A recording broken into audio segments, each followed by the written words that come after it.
Good evening. How are y'all? Good, good, good, good. We have about how many minutes before 7 o'clock before we can start? It's 6:30. Did we say 6:30 or 7?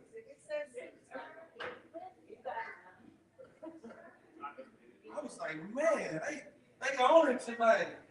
Okay, so we ready to roll? Lord have mercy.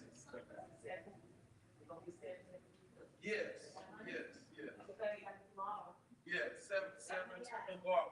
I'm sorry, thank y'all for thank y'all for being there. Somebody should have been texting me, Pally, where you at? So I'm really excited about this week of learning Bible study this week. I know that God is going to do some really amazing things through this week, and I'm looking forward to just being a witness and being a part of everything that God has promised that He would do for us. Our thing for the year is winning within, and we're focusing on the scripture Proverbs. It says, above all else, guard your heart. Everything that you do flows from that. And like we've been talking about, like we've been discussing with everything else, like if the inside is not straight, if the inside is not together, then everything else is gonna fall apart. So this week for our Bible study, tonight we're gonna have our ladies, and then tomorrow night we'll have the men. And I want to see us experience the contrast of what it's like from hearing from different people about how I process my emotions, how I deal with things, and still deal with real life. Like it's a real thing. It's a real place. So I'm gonna borrow.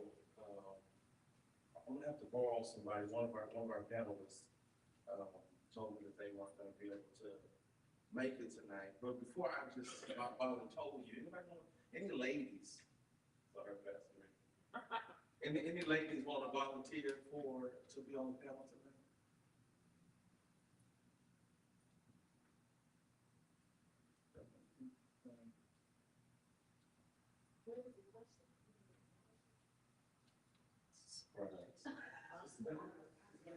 Okay, Sister Davis said I got to volunteer list. So come on, Sister Davis.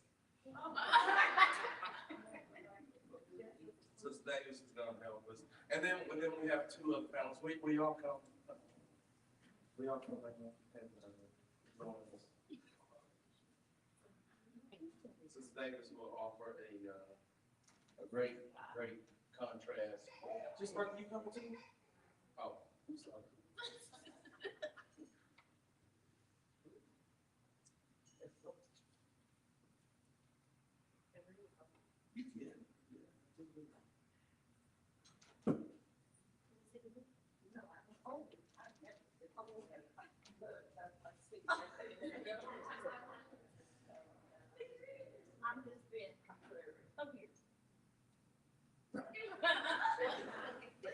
Okay, so I'm gonna let our panelists introduce themselves. I've known all of them for a little while now, so I'm gonna let them introduce themselves and share something about themselves, and then we'll get started with our questions.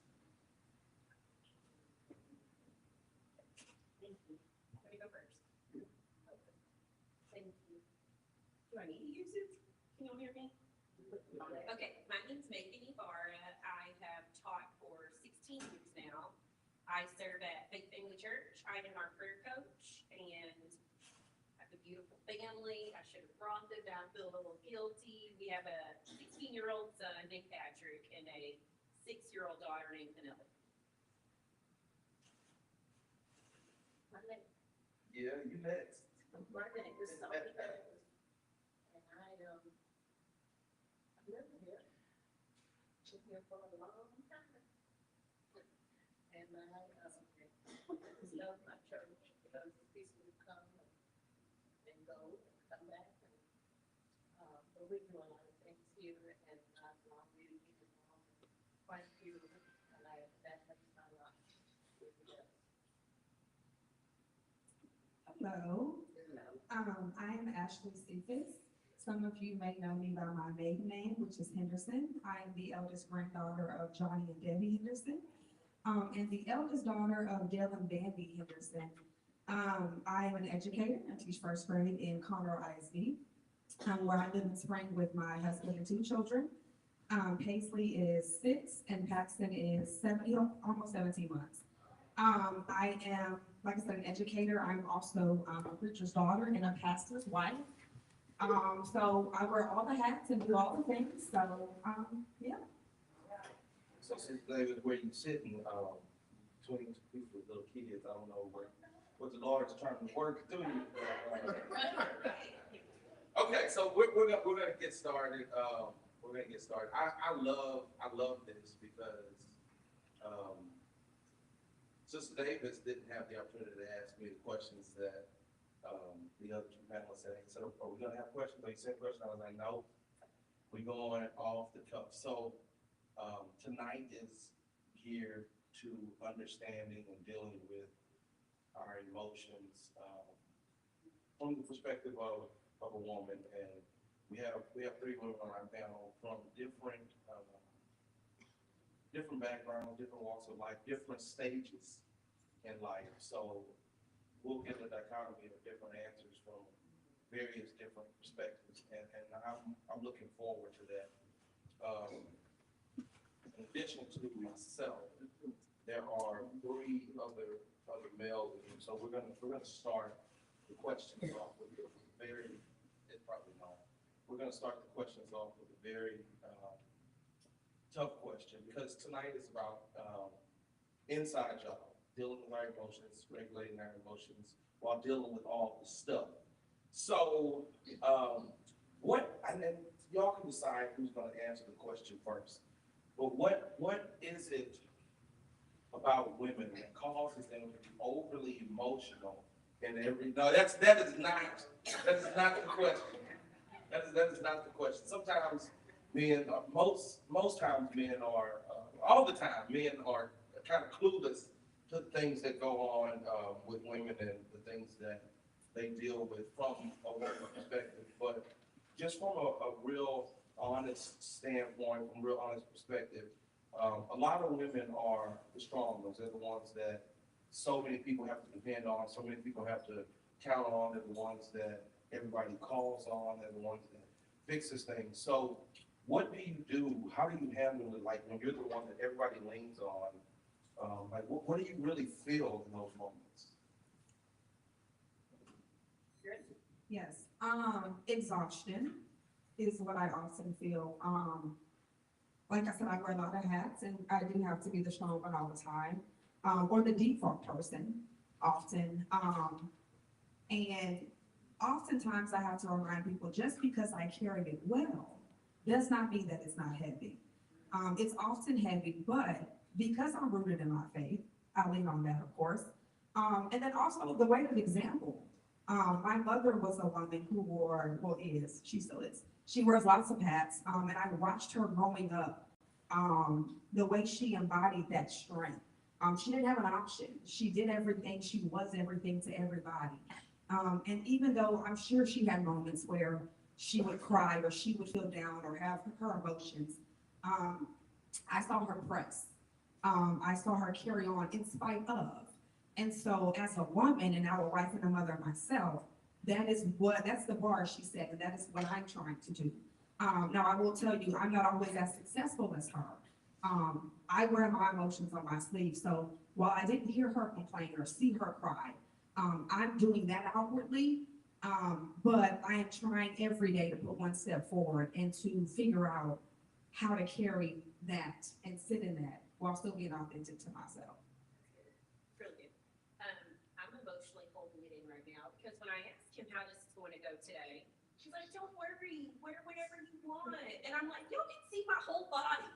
He did not tell me to get dressed for this, so I'm just stressing. I'm holding my emotions well right now instead of getting upset with y'all's pastor. So I completely agree with everything you said, especially with the aspect of our divorce.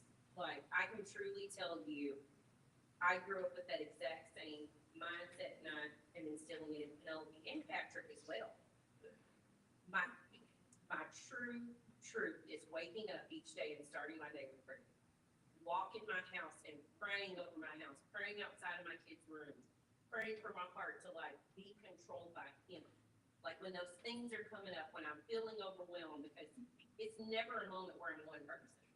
It's on a swivel. We're doing 18 million things, getting 18 million things done, knowing I have 18 million things to do today. And I mean, I have multiple things to go home and do tonight, but it's just knowing like, God, I'm getting overwhelmed. Please be in control. Like, take over what's happening right now. So it's constant prayer. Like, constant trust in, like, it's not me, it's you. I know you're going to get me through this. That's my level of how it's controlled for me.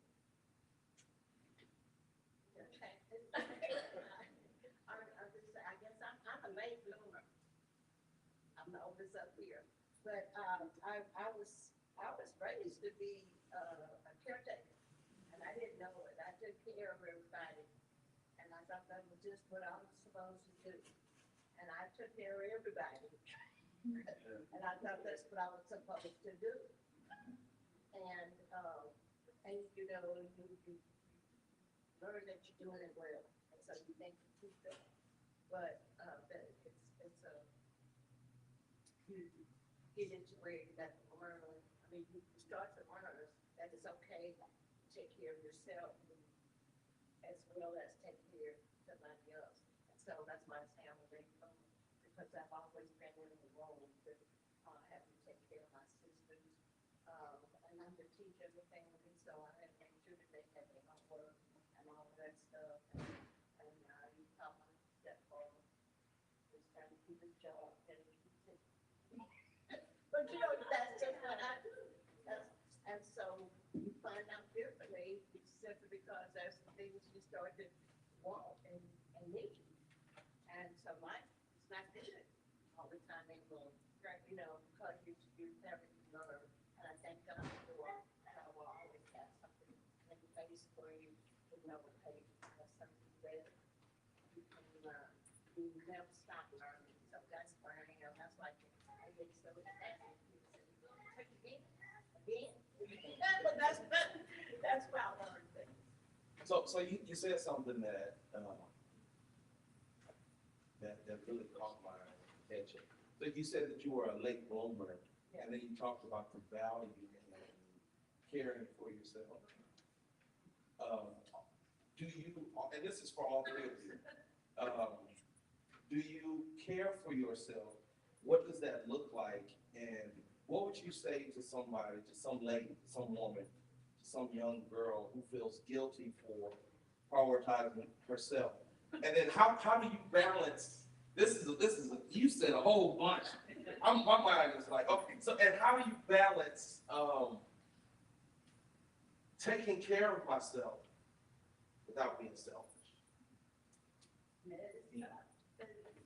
Because when you see people, because you know other folks, when you see them doing their thing and not even disoblivious to other things that they need to take care of, and you feel like, I got to do all this, so you know, it's angry, and that whatever that is on the inside, mine is starting to be so good, you know, so yeah.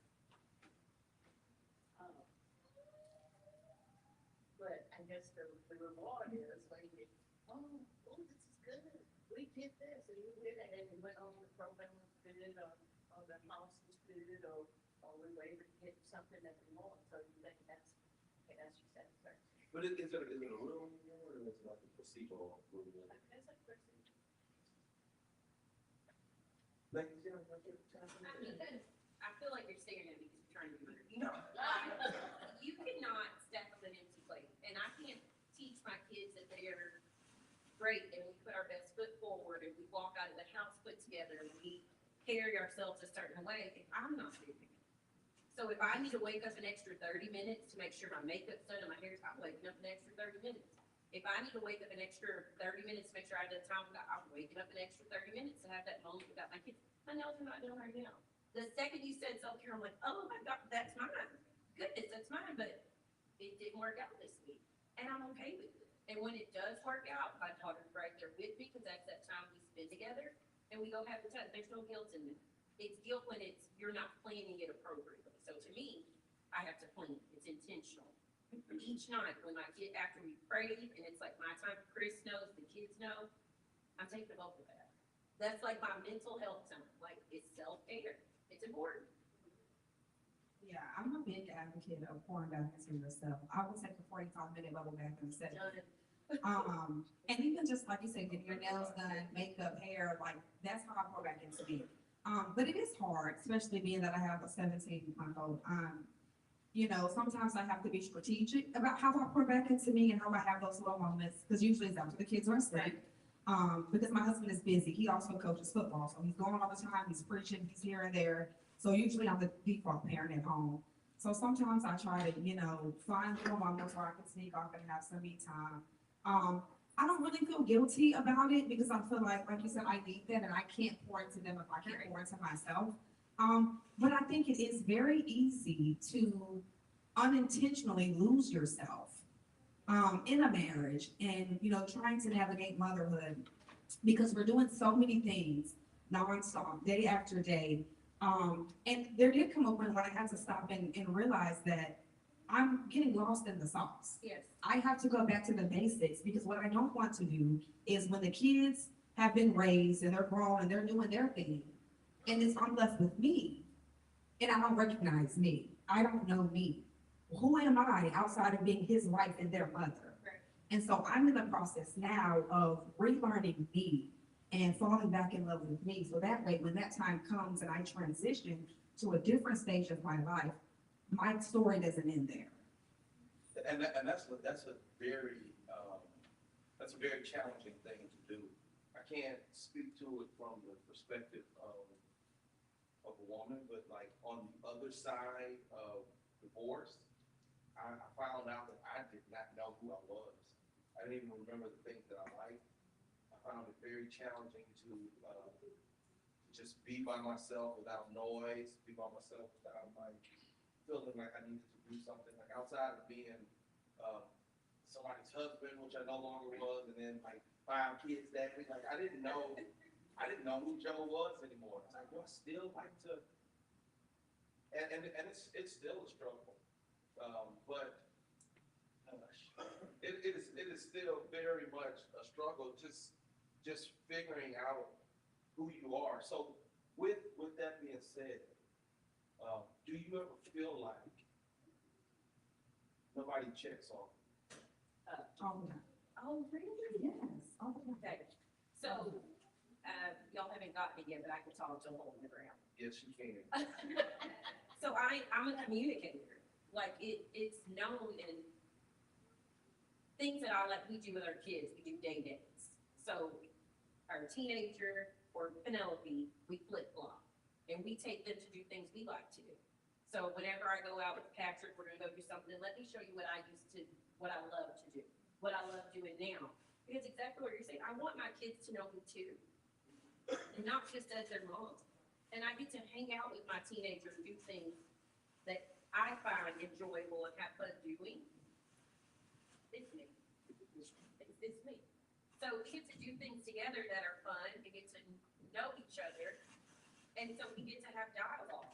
I'm checking in on you, but our kids now checking on us. My 6-year-old look at me and say, "Mommy, how are you feeling?" Because we're making it a point to talk about how we feel in dialogue, because just as important that I check in with you, you're also here to meet others around you as well, and it starts with your family. You know? I said that I felt like that because having like always being the strong one, I feel like people naturally assume, oh, she's got it. Right. It's fine. She can handle it. And I can. but it doesn't mean that it's not nice to be considered, right? Wear it, That it, yeah, right, but that it's not nice to be, What does that mean? You wear it well. it means I disguise the heaviness. That I carry it and it's not noticed. It appears to others as though it's easy or that it's a breeze, even though it's not. But not for, like you said, lack of communication. I'm a very verbal person. Sometimes maybe a little too verbal. But I think people just naturally assume that she has to handle it. And I do because I do my job, right? But sometimes I would like to have somebody stop and say, how are you? I know you're doing all the things, but how are you feeling? Can I ask you a question? And this is, Dave, I want you to chime in. So feeling like, so you said you don't feel like anyone checks on you. You don't have that feeling where, like, I wish somebody would check on me. Yeah. Well, I mean, I think it comes from roles, like being Okay. our coach for prayer partners, which is odd because I'm younger and everybody, most prayer partners are seasoned members who have been doing this for a really long time. Care is a big piece of it as a coach, and I'm constantly asking like, well, how are you? Because sometimes there are heavy prayers. Who's asking you that? Literally, where you go. It's a created system where we're having these conversations and you're checking in on someone else. So it's very rare that I walk in a room and someone's not asking me. And it's genuine. My parents are very adamant about asking, how are you? Like, it's an expectation. I'm asking you and hope and they're feeding back. Okay. So is there a certain group or a certain person that you want checking on you? Or is it just like, I just need to be asked in general, how am I doing? Because I got some people that like, they ask me how I'm doing, and they really got like ulterior motives, or they being nosy. So like, I don't even want to tell you how I'm doing. I'm like, I'm blessed and highly favored. Oh, Let me yeah. get on top of it. Church. Yeah. So I don't think my family, asks me how I'm doing. I talk to them about certain things, like they kind of know, but I don't think anybody ever stops to ask me without me sharing. And then I would say my husband too. Sometimes, y'all man, y'all not too good about, Got you, man. yeah, about, Hold it down, checking hold it. in. And like I said, I'm very verbal, so I'm always telling him, but he doesn't always ask. And so sometimes I want to not have to share, and I want someone to ask me. And so and I know this is about the ladies, but since you said what you had said, when you were saying what you were saying about the men, we are taught from a very early age to compartmentalize things. Like, don't talk about it. Like, I had an uncle tell me one time, here's what you do with your emotions after you take them, you chew them, you swing from the pit of your stomach. When your stomach starts hurting, that's how you know you're dealing with it. And I think he was being silly, but as a man, that's what you learn to do. Pastor Rick, how many times on the job you walked up to your coworkers and said, "Man, how you feeling today?" Talk to them. I always talk to them. But I mean, we don't say, "Hey man, how you feeling? Tell me how you feeling," because we're just not always wired to look at the emotional thing. Or just be it. Or to see Yeah, it. Chris, my husband works for XR. So things that we do are strategically planned. My hair appointments, all the things are strategically planned because I know it needs to be, but you're right, like, we're hosting a soccer team on Wednesday. My son called me to change the menu today for Wednesday. And my husband's just like, no, but you got it. So it's things like that it's like, I know that I can do it, but it doesn't mean I should be the one doing it. That makes sense? So I'm reading what you're saying. It would be great if it was before the disaster happened, you were stepping in to be like, I know this is a lot, how can I help? Certainly after that. Right. That's usually what. Right. Yeah, he's gonna run around Wednesday, the day of the event. Well, night is tomorrow, and I'm telling you, we're gonna get our lick back tomorrow. Tell me what live you have heard in the church. Tell me where we are live. Sister Davis. Oh. I'm sorry. Shit.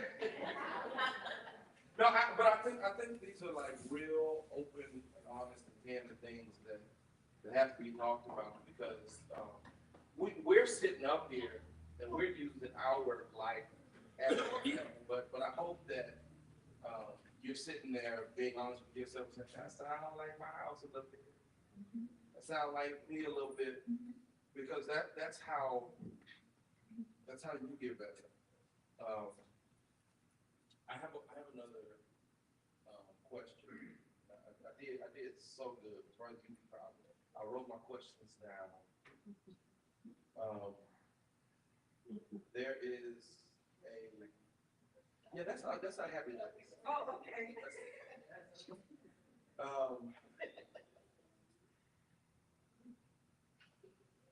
Have you ever encountered this moment as all the roles that you wear, and all three of you, this is for all three of you. So Davis, I want you to go first. Have you ever encountered this feeling to where like I'm praying about it, but I'm still feeling it?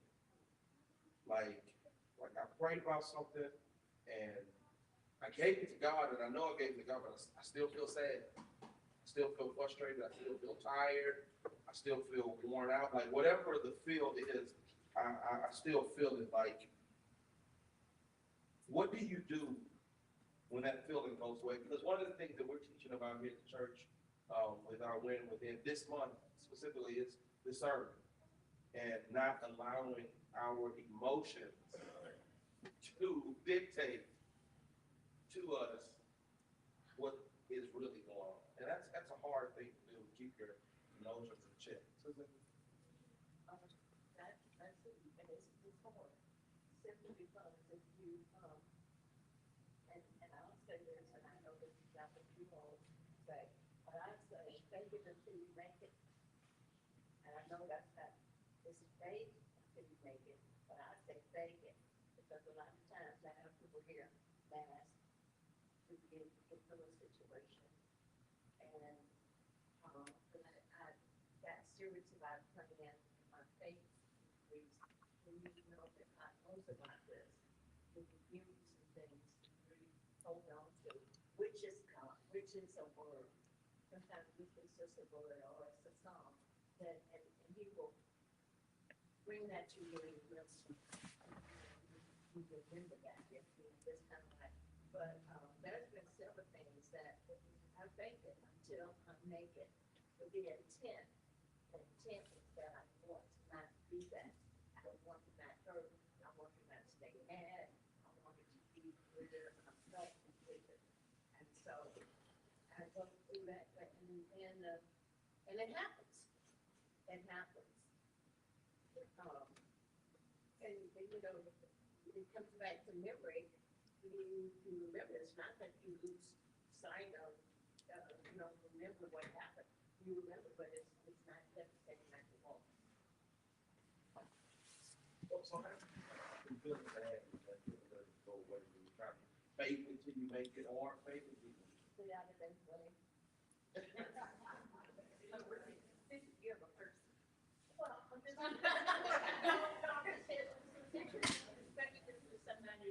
Something that it's and you know that, hey, this is, I'm not, and it's going to be something bad. Because I've had situations where I went there to control myself and it was hard. So it was so hard. Well, I mean, that's what happens. Yeah, and so you're going, I'm not saying that's how I'm, that was in the situation. And just being able to honestly go to God. And I learned how to do that with, I was able to be a part of intercessor. And I knew that I wanted to be an intercessor. I wanted to be pure. I wanted God to answer my prayers. And I learned how to do that only because I had to be true to my feelings and what I was. And I knew God was right there, and I needed to acknowledge Him. God, I need you to help me with this, and some of the things that we were encountering clear. And so Chef, after Chef, he talked that, he talked to that. Maybe don't know it is when I was in my home. It's getting 10 at the board. You know, in life, where you are, if you honest, you know what, that's where you want something different. And I hear you say it all the time, intent and impact, God looks at the intent of the heart and you will know.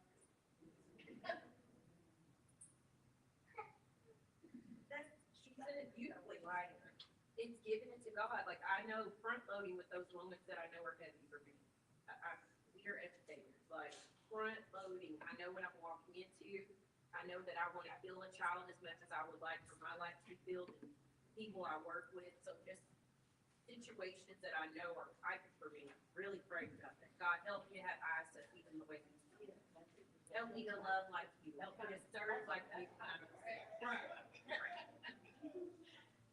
Being intentional, like really talking to God, not coming with a beautiful package and saying things that I think He wants me to say, and memorizing a prayer. It's truly going into it and having that authentic time with Him, like laying it at His feet. Like today with my dad, I tried God. I did not succeed. Please help me to do better. You know, help me grow in a different way. Help me see them in a different light. Help me be a different light when I'm there. All those things. And I think when you're honest, Right. but when you're not being honest, Right.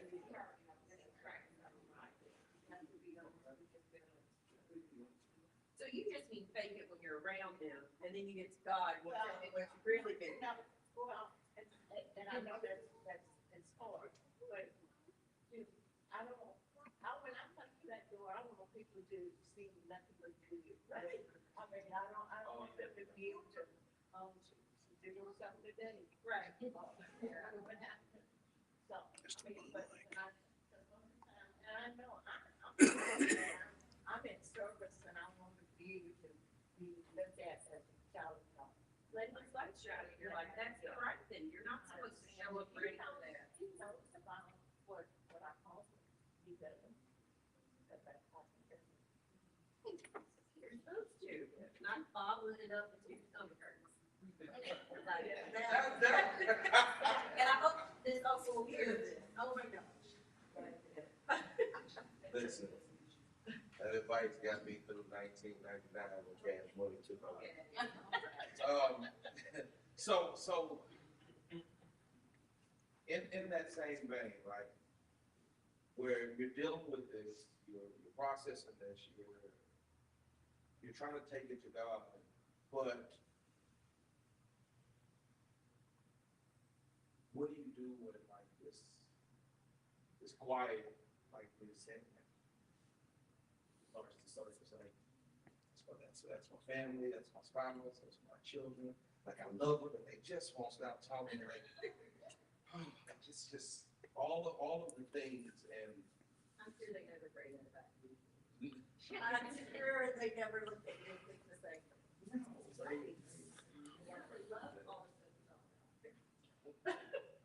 Well, what do you do with that quiet resentment? Like you love your life, but you still feel like I'm tired, can't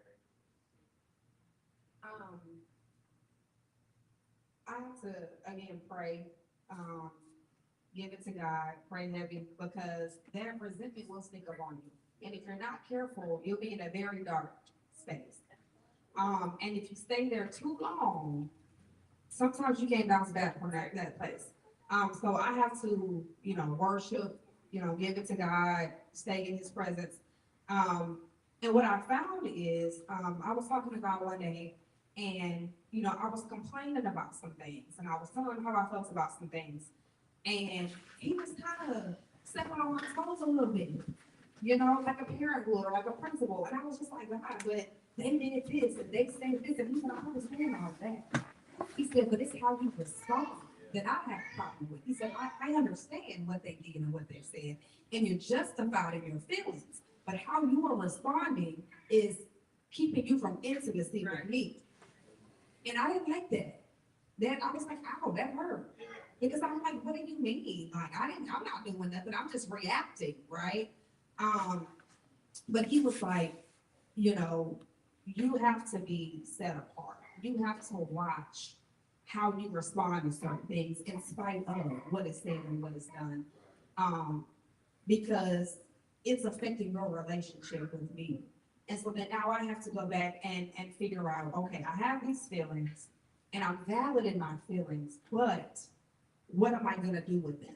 How am I gonna feel all of those feelings, but not respond in a way that doesn't show that I have evidence of the Holy Spirit? Yeah. You know, because if mom and daddy disappointed, that's one thing, right? If my husband disappointed, that's one thing. But for God to sort of like check me on that, I didn't like that.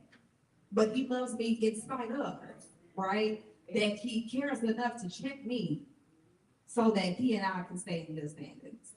And I like, I like what you said. I think that was very powerful because I think, like, no matter where you're sitting, no matter what you feel, no matter what or who you are, like she said, you're justified for feeling how you feel.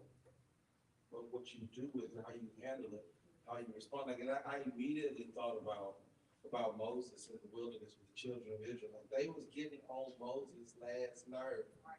And God was like, you justify how you feel, but every time he responded adversely, God was like, why are you doing my people like that, Moses? He was like, wait a minute, you was just like, so how do you, like, where is, because that's a hard place to find a good balance in my humanity. Like, I know, like, my spirituality and what I'm supposed to do there, but how do I cause, or what do I do to cause my humanity or my flesh to submit to that spirit side? Since you can feel how you feel, but you still gotta love, man. You still gotta care for me. You still gotta be who God called you to be.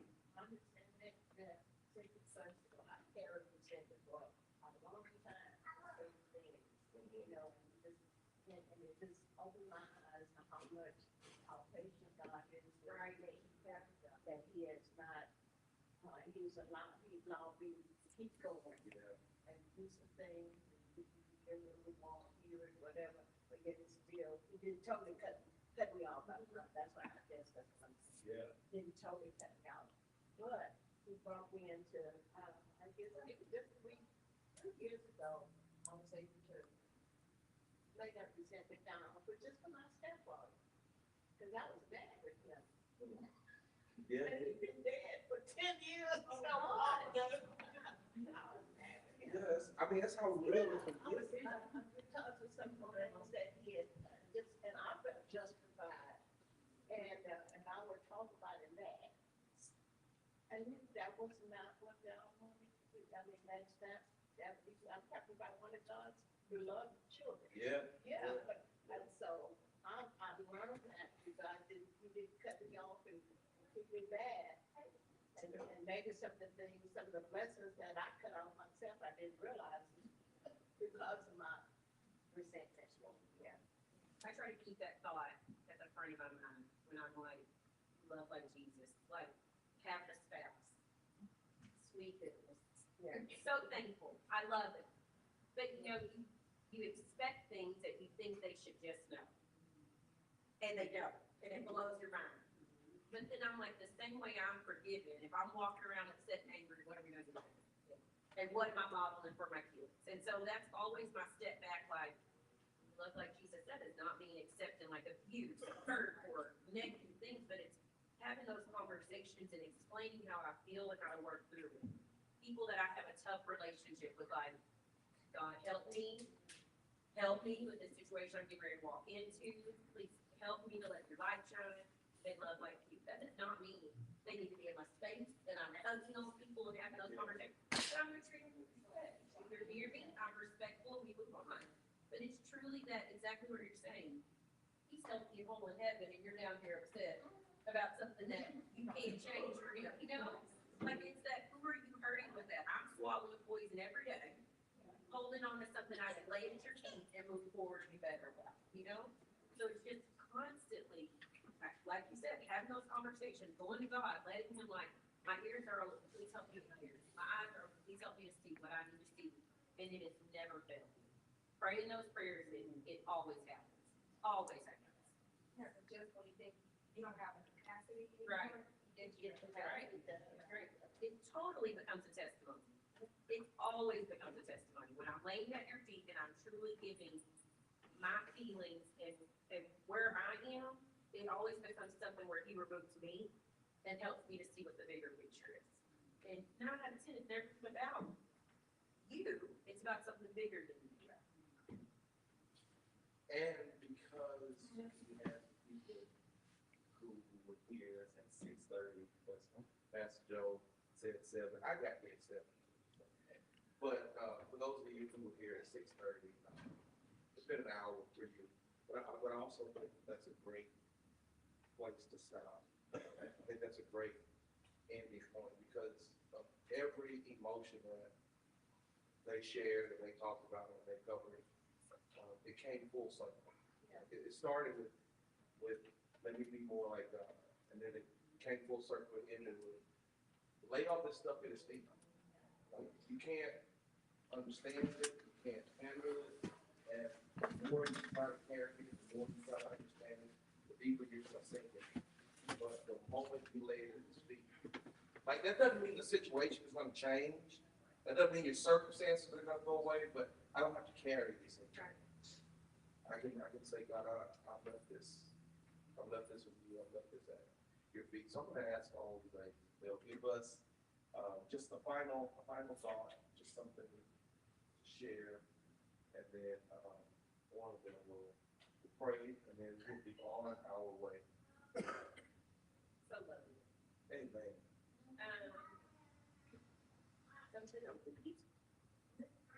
I love that y'all are doing this.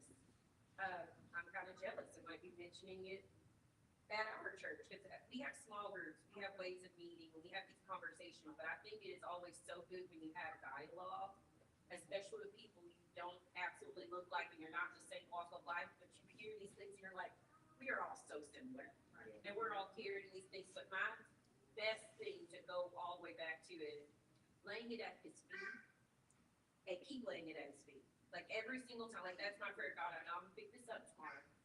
Please nudge me and help me lay it at your feet. Like just keeping him first and in control, not for perfection, but for him to lead. Like just keep laying it at his feet, no matter what is going on, no matter the troubles, no matter the stress. Like just keep laying it at his feet. He's not expecting perfection. He's looking for that love and for him to be in control. He's our Father. Like he wants to. He has plans for us. He created them long ago. He is in control. Since you mentioned perfection, a lot of times I ask him, help me to see me. Because sometimes we're so good at performing, and we lie to ourselves and tell ourselves that, there's no room for improvement, but that's not true. Everybody can improve, everybody can evolve. And truth be told, some of us, need to do an inner audit every now and again. Because there's some things that are tucked away in some crevices that we forgot about, or we think, nobody sees this, or we think, I've mastered this, and God is like, not so. And so in every friendship, relationship situation, God help me to see me. Because surely there's some things that need some fine tuning. Right. One of the things that, you have seen, don't get weary in well doing. What is well doing? And especially when I'm going through something and seeing that it's devastating or it's not enough or whatever. And I've learned if there is a word, God has a word for every situation that I would encounter. I learned that. And I think it's just because, I'm old enough to learn that, but I cannot do it without that word, because to me that is already saying. So I'm getting weary in well doing. Do not get weary in well doing, and in due time you're gonna reap. In due time, this too is gonna pass. And that's what has gotten me through a lot of situations. Didn't realize that that tactical right there. But it's not. The strength being around like-minded people, spiritual-minded people. Sometimes just, even just act silly for people, or, I mean, you just got to get stay in a place where your mind will where you are and you need help. And, that's what it's. Instead of, you're always at the church. We're here at the church, yes, I'm where I need to be. And when I tell my church, y'all, some days it's just go back, just get to that. Right. No, but Yeah. So I thank you all. I'm gonna say my little Bible spiel, and whichever one of them focuses on their heart, close out in prayer, close out in prayer. They were talking about anything like this, bringing everything and bringing it and leaving it there. God will never get tired of dealing with our needs. Like, you can never say, oh, here I come. No, like, God, I'm coming again. I'm bringing this to you again. Here's something that I tell my kids, and when they do it, it keeps them out of trouble. I tell them, hey, when y'all have things that are going on, instead of y'all fussing and fighting and arguing, because I don't want to hear that, like, bring it to me. I'll deal with it, and then when I get through dealing with it, like, it's done. You don't have to worry about it anymore. You don't have to worry about what your brother did, or what your sisters are doing, or what they're not doing. Like, when you bring it to me, because I'm your father, like, I'm going to put an end to all of the stuff. You may still walk away feeling like, oh, I don't like what happened to me, and that's okay. But you left it with the father, and you can respond differently because my daddy kind of. Thank y'all for coming. I got to close out in prayer, and then we gonna do paper boxes? okay. Y'all stand up, y'all stand. Yeah, we'll stay there.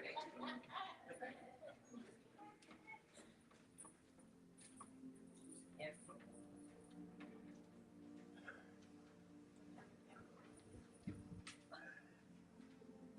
Okay, you ready? God, we thank you so much for this time. I thank you so much for this space that you've opened up. I thank you so much for the hearts that you touched tonight. I thank you for each woman who sat up here and just shared their feelings with you. Share their feelings with their new friends, God. I just ask you to have your way. Have your way in our lives. We have these moments when we're trying to pick things up. God, you have to remind us it's not our job, it's yours. When we are going through emotion, when we are not allowing you to be in control, God, please just remind us that you are there. I pray that when we walk away from here, we travel to our homes, and you guide us. I pray to guide our hearts.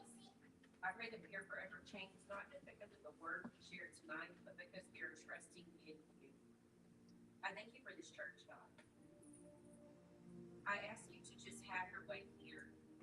I thank you for the service. I thank you for the pastor. I thank you for this group, the family, God. Have your way.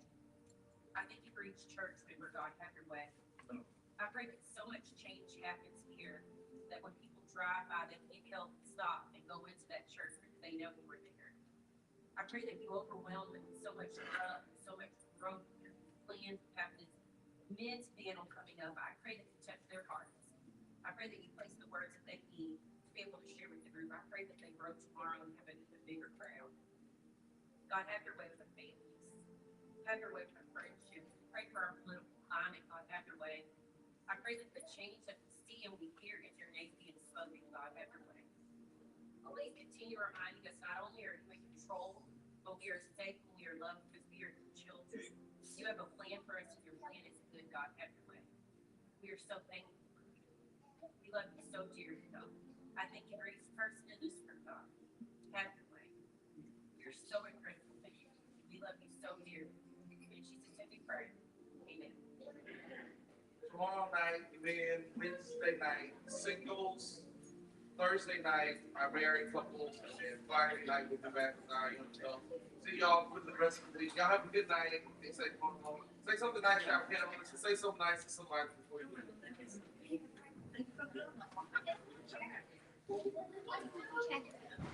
All right. 2